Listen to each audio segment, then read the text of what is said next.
This is the horrifying story of true legend that happened in the year 1967. Fairview Woods was notorious for its legends. Deep within the forest lay an old cabin said to be cursed. Local stories claimed it was once the home of a reclusive man named Jacob Marston, who dabbled in dark rituals. Marston disappeared decades ago, but his cabin remained, a decaying relic shrouded in mystery. Emily, a young journalist, arrived in Fairview to write an article about local legends. Drawn by the tales of the cabin, she decided to investigate. She rented a small cottage on the edge of the woods and spent her first few days interviewing townspeople. Most were reluctant to talk about Marston, but she managed to gather bits and pieces of his story. One evening, Emily sat in the local diner, her notebook filled with fragmented accounts of Marston's life. The waitress, an elderly woman named Mrs. Hargrove, noticed her notes and hesitated before speaking. "You're not planning to go to that cabin, are you?" Mrs. Hargrove asked, her voice low. "I am," Emily replied. "It's the centerpiece of my article." Mrs. Hargrove shook her head. "I wouldn't if I were you. Strange things happen there. People have gone missing." Emily dismissed the warning, attributing it to local superstition. Determined to uncover the truth, she planned her visit to the cabin for the next day. The following morning, the sky was overcast as Emily set out for the woods. She followed an old trail, overgrown and barely visible. The deeper she went, the quieter the forest became. Soon all she could hear was the crunch of leaves underfoot and the occasional rustle of the wind. After hours of walking, she finally saw it, the cabin. It was a decrepit structure, with sagging roof and boarded-up windows. Despite its dilapidated state, it had an unsettling presence. Emily felt a shiver run down her spine as she approached.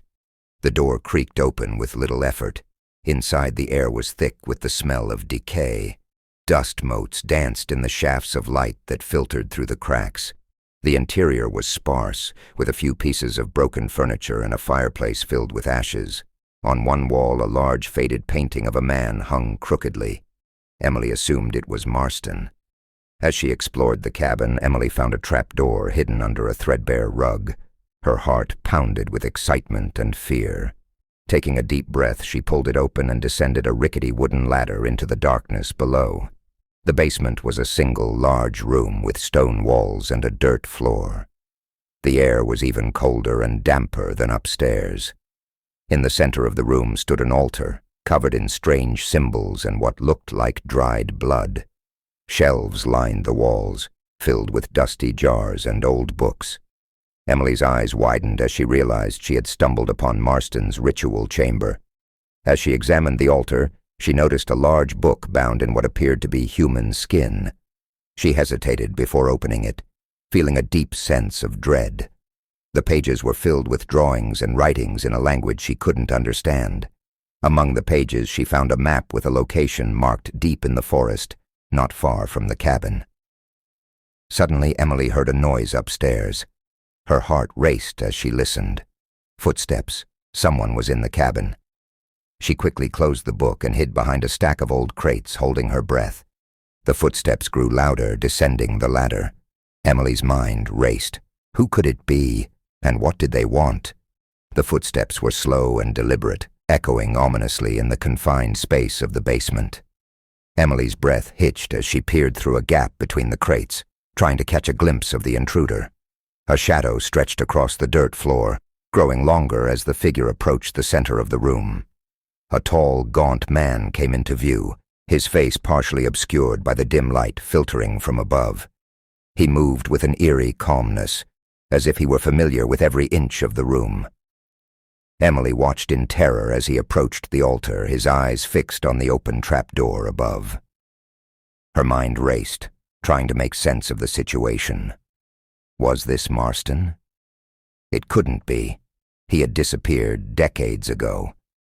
But there was something unsettlingly timeless about the man's appearance. She held her breath, praying he wouldn't notice her hiding place. The man began to chant softly, his voice a low, guttural murmur that sent chills down Emily's spine. As he chanted, he reached out and touched the altar, tracing the strange symbols with his long fingers. The room seemed to grow colder, and Emily felt a pressure building in her chest, making it difficult to breathe. Suddenly, the chanting stopped. The man turned his head sharply, as if he had sensed her presence. Emily's heart pounded so loudly she was sure he could hear it. She squeezed her eyes shut, hoping to make herself as small and invisible as possible.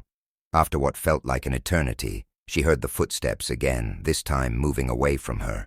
She dared to open her eyes and saw the man climbing the ladder, his back turned to her.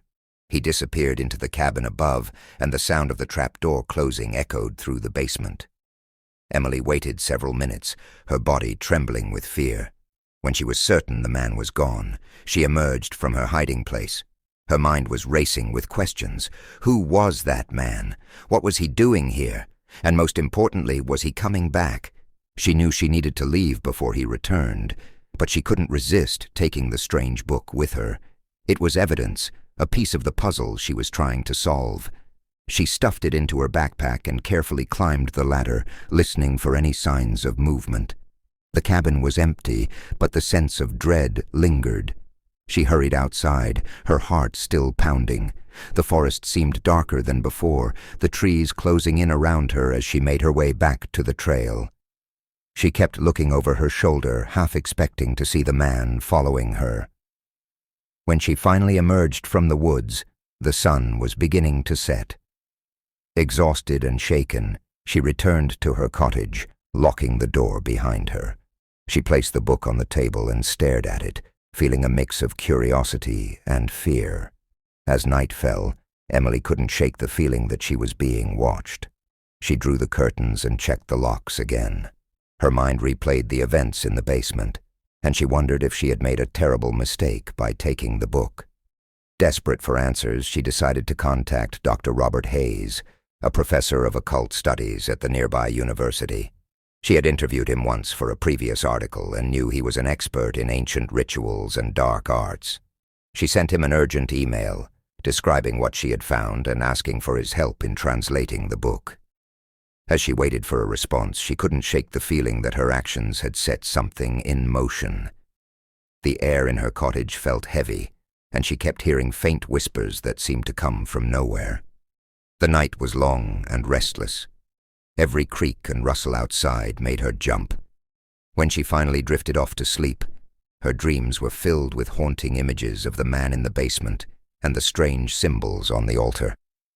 She awoke with a start in the early hours, drenched in sweat and filled with a sense of impending doom. Morning brought little relief to Emily. She awoke to find her cottage bathed in a cold, grey light. The events of the previous day weighed heavily on her mind. She checked her email and was relieved to see a response from Dr. Robert Hayes. He had agreed to meet her later that day to examine the book. Emily arrived at the university just before noon. Dr. Hayes greeted her in his cluttered office, a room filled with ancient texts and strange artifacts. His eyes widened with interest as she handed him the book. "This is remarkable," he murmured, carefully examining the cover. "I've heard of texts like this, but I've never seen one in person. Where did you find it?" Emily recounted her experience at the cabin, describing the altar and the man she had seen. Dr. Hayes listened intently, his expression growing more serious. "You need to be very careful," he warned. "Books like this are often linked to powerful and dangerous forces. The symbols you described suggest it's a grimoire, a book of spells and rituals." He opened the book, flipping through the pages with a mixture of awe and caution. "These drawings and writings are in an ancient script, likely a form of Sumerian. It will take some time to translate, but I'll do my best."